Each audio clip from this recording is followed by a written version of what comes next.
Alright! Gusto ko yan lang yan na!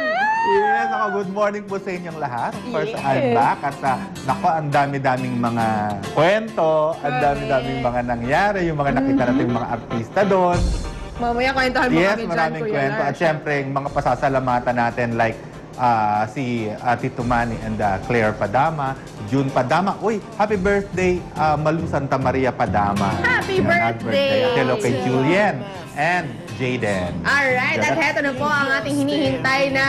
Haha, eto na, Kuya Lars. Punta natin ang taping ng pinakaabangang programa ngayon dito sa GMA, ang Pinoy version ng Endless Love!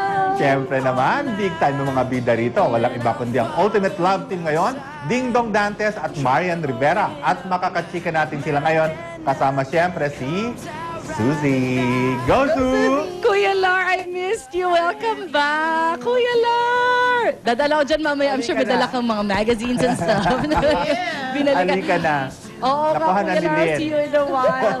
At syempre ngayon, katulad nga sabi mo, ang mga big time na bida ng Endless Love, kasama na natin ngayon at makakausap na natin Ding Dong and Marian. Good morning. Hello, good morning sa inyo, sa unang hirit, dyan sa studio. At you, Suzy, good morning. Thank you. Good morning, Ding Dong. Marian, good morning. Good morning, ate. Nakakakilig Hello, naman ang Tita umaga Lar. ito. Good Hi, morning. Marian.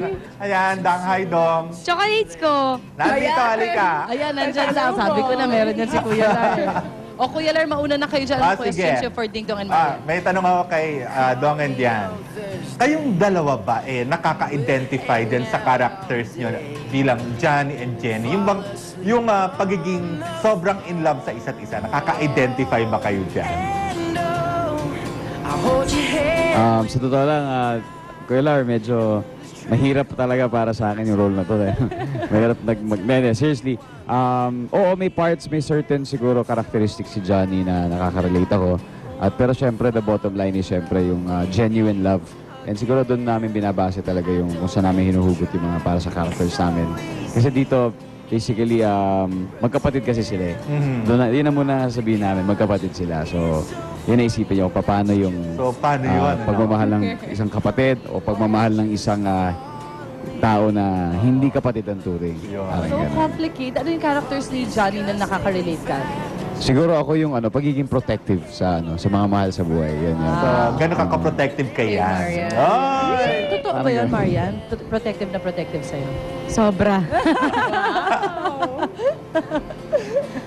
Ako din medyo nahirapan din ako sa character kasi si Jenny, parang inaako niya lahat Kahit na nasasaktan siya, hindi siya gumaganti, hindi siya nagre-react sa lahat ng bagay. Siguro nakaka-relate lang ako sa character ni Jenny na gagawin niya lahat para sa pamilya niya. So pareho kayo very family-oriented yung inyong characters, di ba?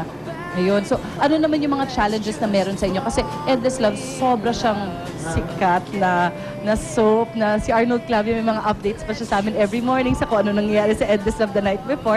May added pressure ba sa inyo yung ganitong kasikat na Korean novela remake? Meron talaga, pero syempre bukod sa pressure, mas ini-enjoy namin at nagpapasalamat kami sa privilege na napunta sa amin tong project ito dahil alam namin kung gaano siya ka-importante, kung gaano kaganda dati. And syempre, right now, it is indeed a challenge for us na mas mapaganda pa siya, malagyan namin ng Filipino flavor, tsaka yung addition. Yun na boses yun. yun. Filipino Ano na nga yun. kasi dati, Oo, so dati parang sinusundan lang yung bibig sa mga di ba? Eto, nag-ano na siya, nagsising na.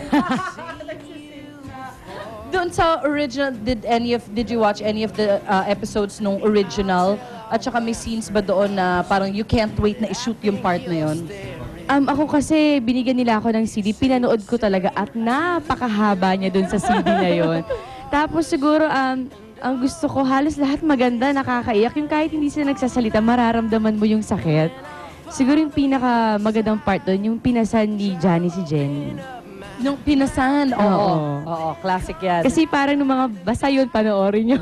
Kakwento ko na Basta yun yung pinaka kakilig-kilig para sa akin na part. Oo. Ayan, pero na-imagine ko siya kasi nakikita ko rin siya sa mga vlogs before. Ito na ang question. Siyempre, it must be wonderful going to work together kasi siyempre, you guys, makikita nyo the whole day each other. Pero paano pag medyo may tampuhan kayo? How is it working together pag ganon? Oo nga, no? Yun pa naman yung scene na medyo sweet dapat. Hindi, syempre, number one pa rin talaga, yung professionalism pagdating dyan.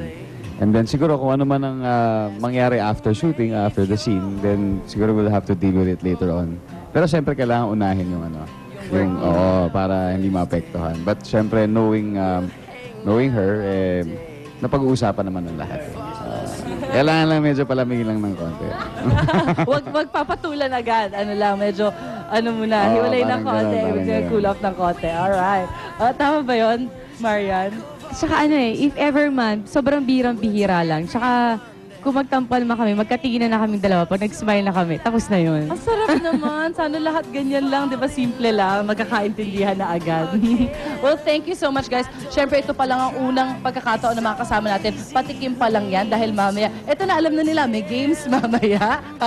Maglalo tayo kasama sila Ding Dong at Marian para mas makilala pa natin sila ng lubos. Sa pagbabalik po yan, dito sa set ng Endless Love, dito lang po sa Quezon City. Back to studio. Unang hirit